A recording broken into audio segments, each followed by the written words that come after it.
Hi, I'm Jeff Farnwell, Director of the MBA program at Rockford University. About 18 months ago, the Rockford Chamber of Commerce set out to make networking easier in Rockford by identifying area people you should know in business. Currently, 41 people have been recognized and celebrated as one of these people. This series of talks, held at Rockford University, was designed to provide a vehicle for the public to hear from and learn about each of the people you should know. I hope you enjoy this talk. To introduce John J. Morrissey, who is President of Staff Management Incorporated, Market Dimensions Incorporated, and Empower HRIS Solutions Incorporated. These organizations are among the community leaders in providing human resource management, payroll, and related solutions to businesses across northern Illinois and southern Wisconsin. Together with John Morrissey Accountants, these organizations comprise the Morrissey family businesses, a family-owned enterprise headquartered in Rockford that is dedicated to providing quality business solutions based on quality business relationships. John is a certified public accountant with more than 25 years of business, financial, and Fortune 500 executive management experience. Hello, welcome. He has developed a broad expertise in accounting, management, financial analysis, payroll, human resources, and business strategy.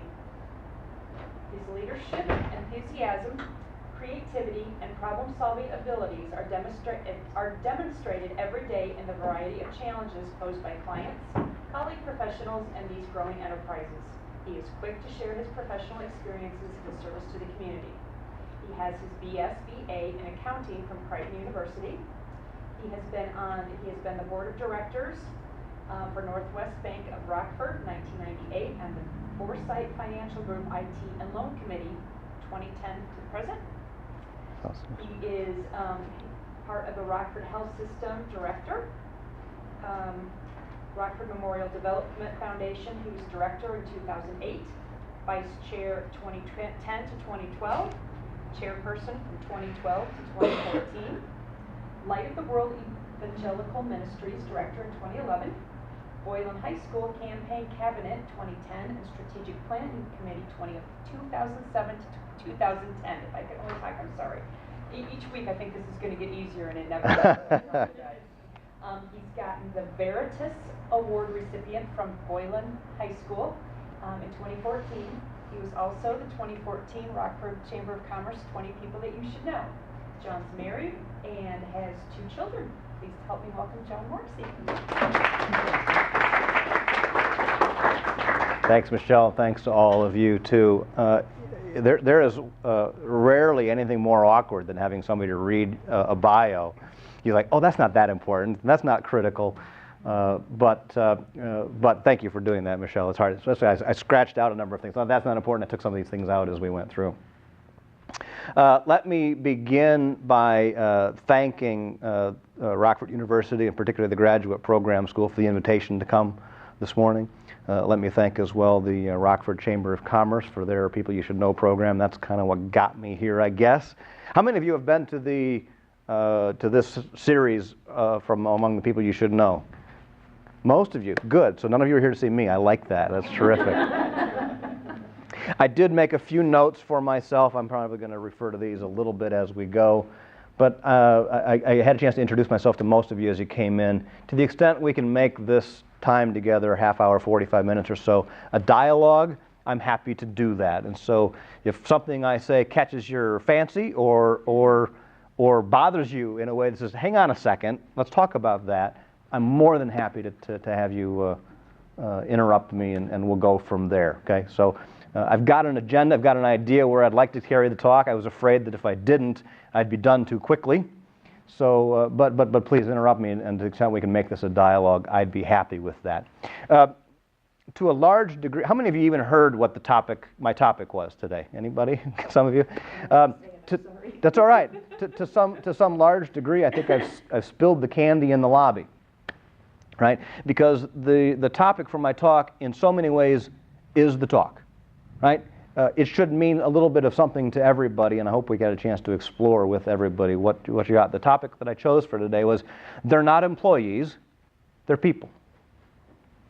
That's the talk. I feel a little bit like a pastor who gets up to give his sermon, and it's like, that's it. That's all I've got.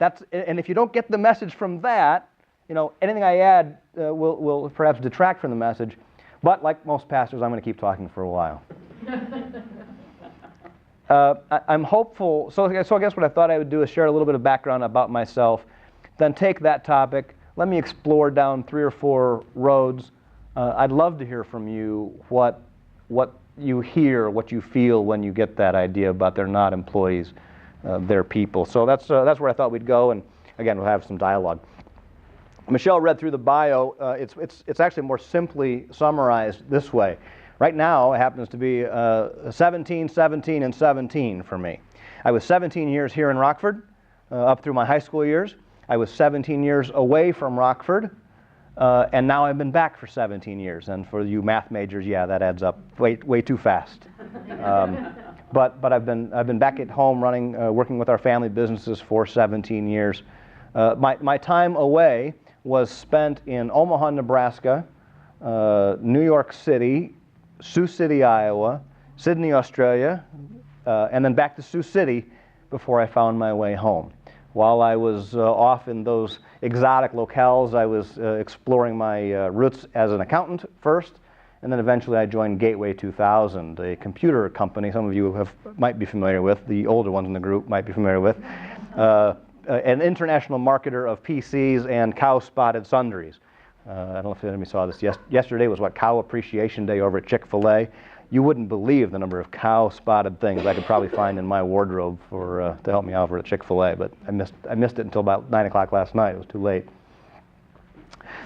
So some of what I've picked up career-wise, I did pick up. Hi, welcome. I did pick up over the years at my time at Gateway, a much larger organization, a Fortune 500, and including again my stint in Sydney, Australia, where I had kind of full charge of our operation, Gateway Australia. But honed again a little bit better over the last 17 years as I returned home. I am an accountant by background and training, but now I spend most of my time in our HR and payroll worlds.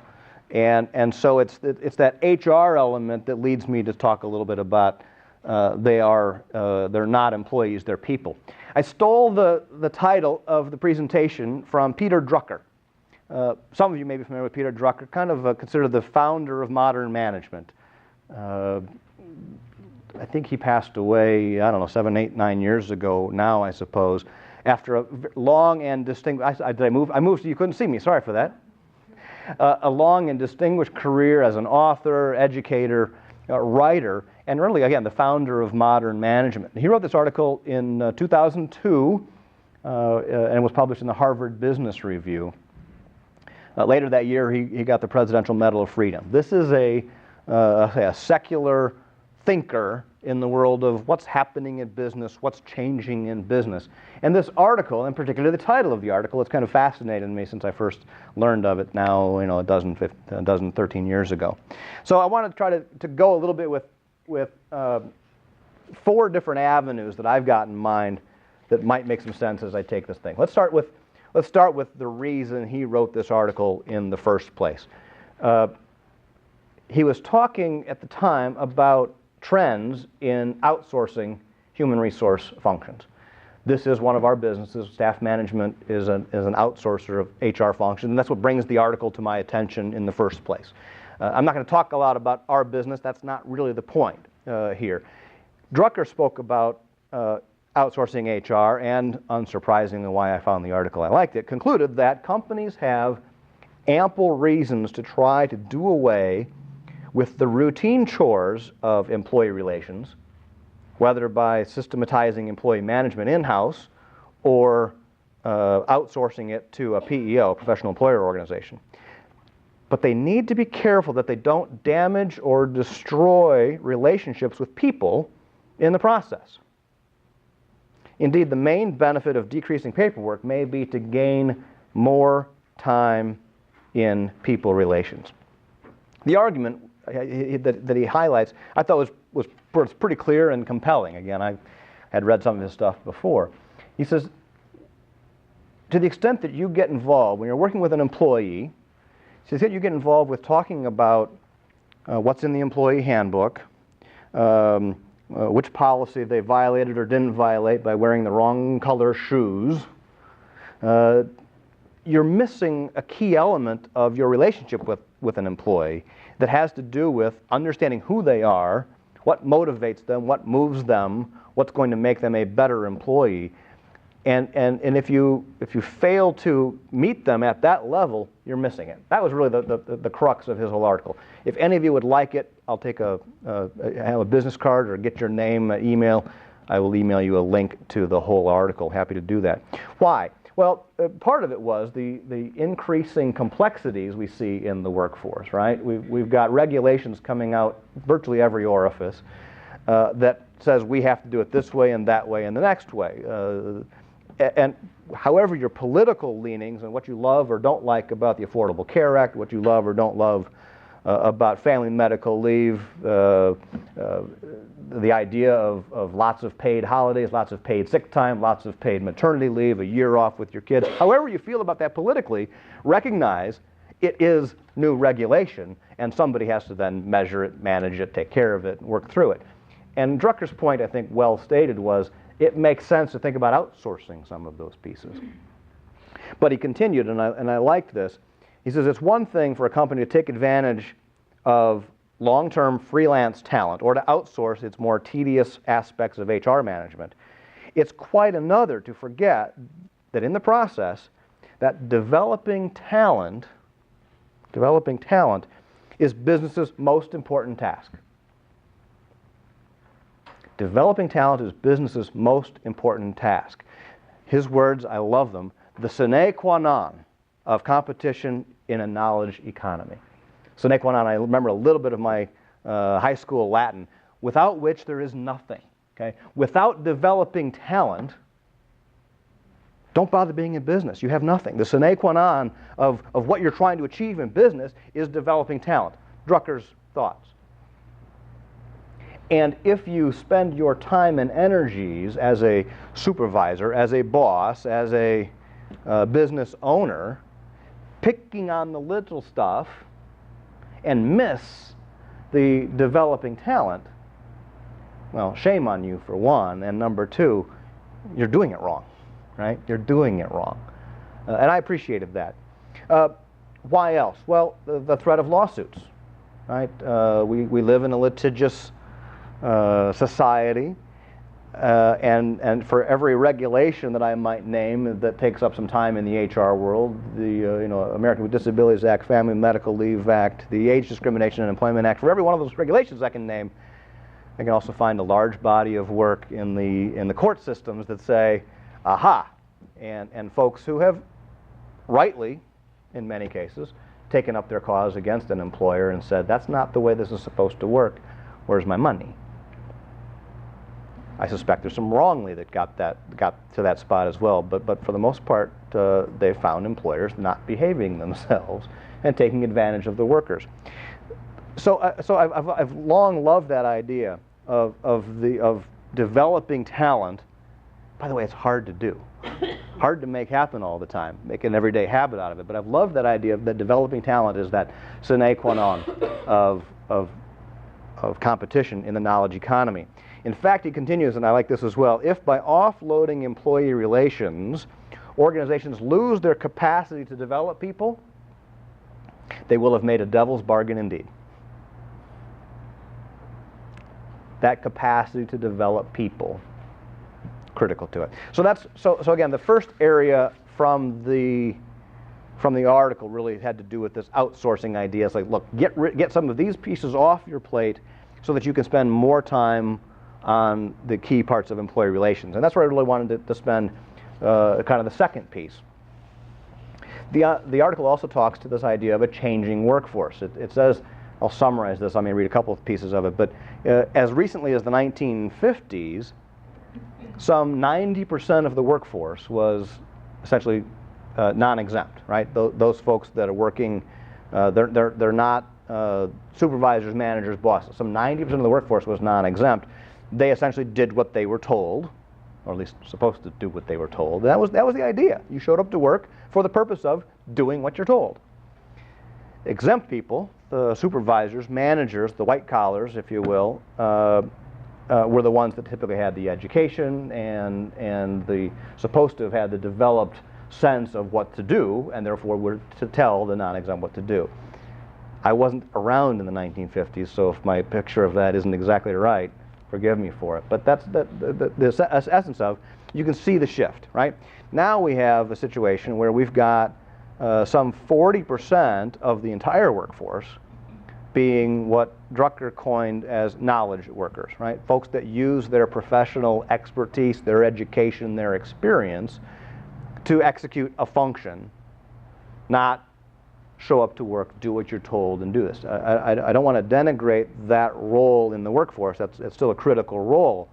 But as we've seen this shift, it seems to me, from a group that's, kind of power is held tightly and wielded over a larger group, a larger mass, if you will, to a group where we're knowledge workers and people are expected to use their skills, knowledge, skills, abilities, experience, education, et cetera, to make decisions. Well, so ought your management style have to shift with that. And so again, I think it makes sense to go back to this idea that says, be careful. They're not employees, they're people. Huh?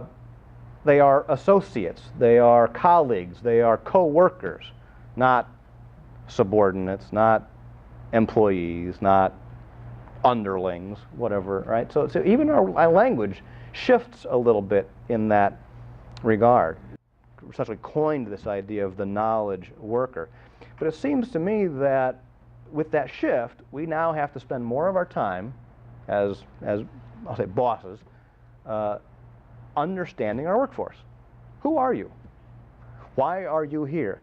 I've asked it in my spot, a couple of you have actually spent time in my organizations, and I've asked these questions of people. Why do you work? Why do you work? I want you to understand your motivation. Why do you work?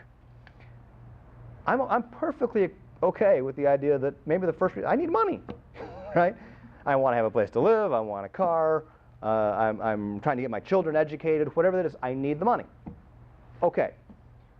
That may be a reason, it may even be the biggest reason, but I suspect that in many cases it's not the only reason. And as a business owner, I'd love to understand what are those other reasons? And how important are they to you? Well, this is my profession. I gain status from my work. I gain ego from my work. I gain. I want the world to know my creative genius from my work. Whatever that is, I'd love to understand that motivation. So I have to understand the person and that motivation. I want to know what energizes somebody. Where do you draw your energy from? And how can I, as a partner to you, how can I, as a colleague, perhaps use that? It sounds nefarious, perhaps. I don't mean it that way. But how can I work with that to say, if you and I are pulling the same direction, and I know what turns you on, what motivates you, what energizes you, how you draw your energy, we can probably do better together. Better than if I just say, thanks for showing up this morning, there's the pile of work, go. Several organizations spend a fair bit of time on this exercise now, and while I haven't done it fully through my own organization, I applaud the efforts of those that have. They'll use a Myers-Briggs type indicator, for instance, for everybody, right? Most of us might be familiar with Myers-Briggs. Extrovert, introvert, thinker, feeler, intuitor, sensor. J&P, perception. Judging and perceiving. Thank you very much. And why do they do that? Well, it's to understand that worker, understand that colleague a little bit better. And in many cases, not just boss to, I'll choose my word, subordinate, boss to, right? But sometimes it's colleague to colleague in a way that says, this is how I have to approach this person if I want to get something done. This is how I have to, Mary Beth and I did take the Myers-Briggs, this is my sister, Mary Beth, it was back in our organization, and I think our folks had us do this, how many years ago? Teenagers? I didn't think it was that long ago, but okay. Okay, maybe earlier. One of the things we learned about each other, Can I share? Do you mind? Sure, go ahead. On that scale of thinking, feeling, right? Are you all familiar with Myers-Briggs? Okay, so I'm not talking a crazy foreign language. It takes those four pieces, extrovert, introvert, and puts them on a continuum and says, where are you along that continuum? So extrovert, introvert, thinker, feeler, sensor, accountants would be sensory, I don't know, engineers might be sensory, who'd be intuitive, movie makers maybe, very intuitive folks perhaps, I don't know. But they're all on these continuum. Well, one of the things we found out as Mary Beth and I both did this thing was we were mostly kind of down the middle, except in one category, thinker, feeler. Me, dominated by thinker. My sister, not so much. Dominated by feeler. We actually uncovered, I think, the source of some of our teenage angst. We just didn't like each other. Well, we didn't think about things the same way. Yeah, stop that. If you'd have thought about it, you wouldn't have liked me. I can promise you that. I found that helpful to understand a little bit about her worldview. And I'm grateful that again, my mother, who was active in the HR world, developing that, what pushed us to get that, because I think understanding the worldview of a colleague or a subordinate starts to help you understand who they are, what they are, where they're coming from, and puts you closer of a mind to say, they're not employees, they're people. Yeah? Myers-Briggs happens to be one of them. It's an oldie but a goodie, we'll say. There are dozens, I suspect, of others. The colors, right? I'm a blue, you're a gold. I did that one with my wife and daughter. My daughter, she was maybe 15. We went through this, and is convinced that because I'm a gold and she's a blue, I will never ever understand her. As a 15-year-old kid, I'm sure I wasn't going to understand her much anyways. And at 19, it's only marginally better. But whether it's Myers-Briggs or, again, the colors or whatever other approach, I think there's some value to seeing some of those trends in the workplace to understand, especially knowledge workers, especially those who are expected to do a professional job, to do things. So we could also go, there's a whole bunch of research on the generational differences in the workforce, right? Boomers and millennials and Gen X and Gen Y and digital natives, my favorite new one, the people that grew up digitally native. Question? When you talk about the 40% what you call knowledgeable? Knowledge workers. Knowledge workers, are they automatically supervisor, or could they also be not supervisor, but just because of, the educated? Yeah, Cindy, that's maybe is not necessarily a supervisor. That's a very good question, Cindy. No, I don't think that certainly as I use the term, but I don't think as Drucker intended the term, that knowledge worker necessarily meant supervisor. There came out a nice body of work that tried, in fact, to encourage bosses to say, look, some people will be better as team leaders. In other words, they have a skill or a sense about them that helps them develop people, and others are better suited as individual contributors, right? So the person who is exceptionally good, I'll use an engineer. I probably shouldn't because I don't know that much about engineering, I suppose. But some people will be a very good engineer, and you wouldn't dream of putting them in charge of a team of engineers, right? Because that's just not how they're built. And other people may, in fact, be marginally capable engineers, but have a management bone in their body that says, but I know how I can get a team of people to get the job done. And so no, I don't think the knowledge worker necessarily meant supervisory, but it did mean, and again, remember, some of this writing is now even pushing 15 years old, 20 years old. It meant that I was using more of mind and less of fingers, right? Less of just going to the factory, right? So that became that knowledge. That 40% number may very well be higher today, and I think the research would suggest that that's one of the challenges that the U.S. has faced, is that shift, kind of a dramatic and reasonably quick shift away from some of that. It has led to outsourcing of factory-type jobs to Asia and Central America. Again, good, bad, or otherwise, but it's made for some dramatic shifts in our economy. Sure. I'm sure this comes up in conversations even with colleagues in other businesses. In your experience, do people kind of, when they are approached with the idea of getting to know their workers in that fashion, is there more of a disbelief that that's actually something that will affect the bottom line, or is it just a difficulty in knowing how to actually utilize that tool and harness that energy? I don't know. It's an excellent question. How do we take the all right.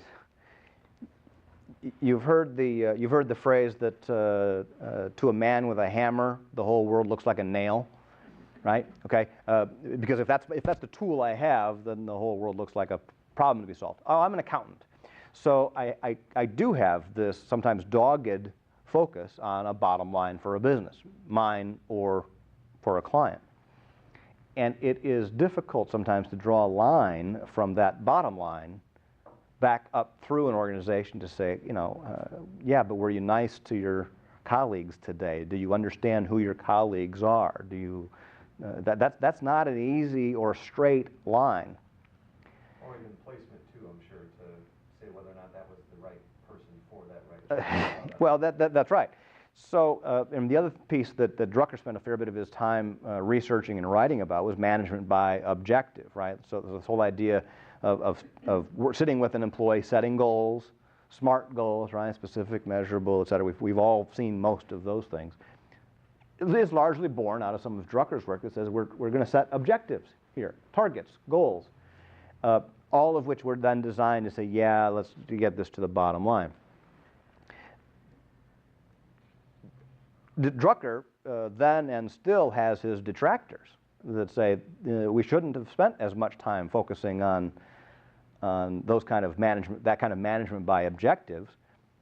As a pure capitalist, you might argue bottom line, bottom line, bottom line, bottom line. That's how do I get to the better bottom line? I think, and this was, I'll jump to one of the conclusions I was going to get to at the very end of my discussion is this. I think it's important that you understand the role that other people have in your organization and work to that end. The example that comes to mind as we're talking about it is probably a Henry Ford. And I know about this much about it, right? So I don't mean to disparage Ford or the family or the company. But he didn't, I don't think, as I've done some of my reading, I don't think his approach to using people in his organization was really necessarily very magnanimous. It was, I can get people to do this manufacturing job faster, easier, cheaper than I can go build robots, mechanicalized things to do these things. He understood that for a production line to progress and for him to make money at the bottom line, he needed people to do menial, repetitive tasks. If that's your business, I won't begrudge you that says, I understand that's what they need to do, that's the role they need to play, that's why I hired them, this is what I pay them, this is how we negotiate for that pay, benefits, etc. Fine, fair. But I think if we're not, and again, as I said, that drives a bottom line piece with that. I think sometimes that management style bleeds over into organizations, I'll say like mine, like ours, that is professional accountants, human resource management, consulting, advice. And if I treat workers that same way, it's a poor fit for the business. Can I draw that to the bottom line? Well, I hope I can. I think I can, but more by years of experience, perhaps, than trying to draw a research-driven, if you do this, then this, then this. I try to draw it to the bottom line by saying, look, over the course of years, that approach to people helps us with developing people, retaining the people we want to retain in an organization, not retaining those that you don't want to retain in the organization, And even understanding where you get misses, right? So there are people you'd like to retain that you don't, and there's people that you wouldn't like to retain, and you sometimes do. To our detriment, but that happens. That's a good question, how that ties to the bottom line. It's 20 minutes to 1. I want to hit some more questions. Let me hit 2 more points real quickly on the way this idea of they're not employees, they're people has hit me. The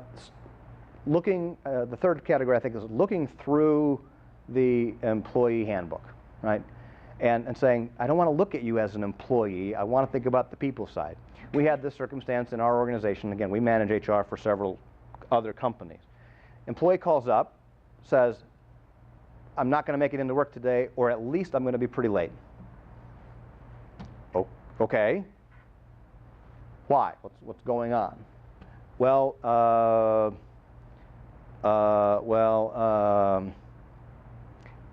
I'm being arrested at the moment.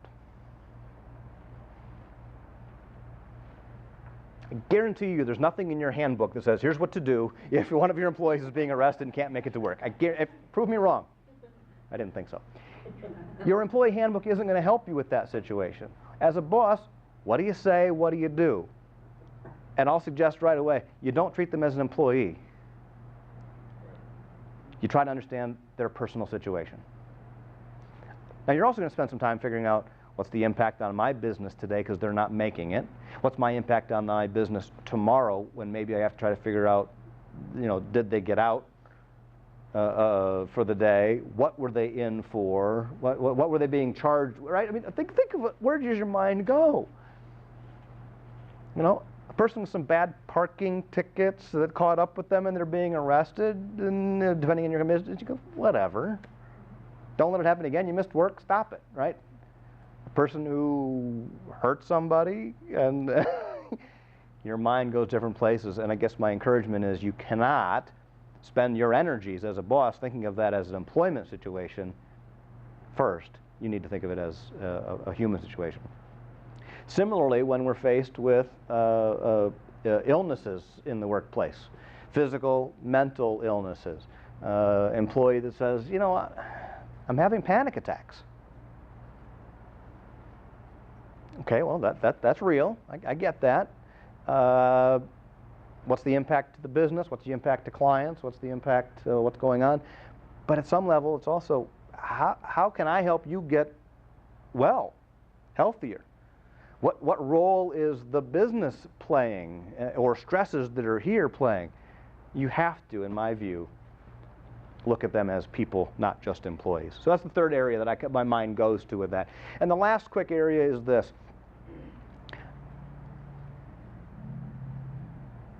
I guess I've taken to calling it a kind of a personally integrated management idea, right?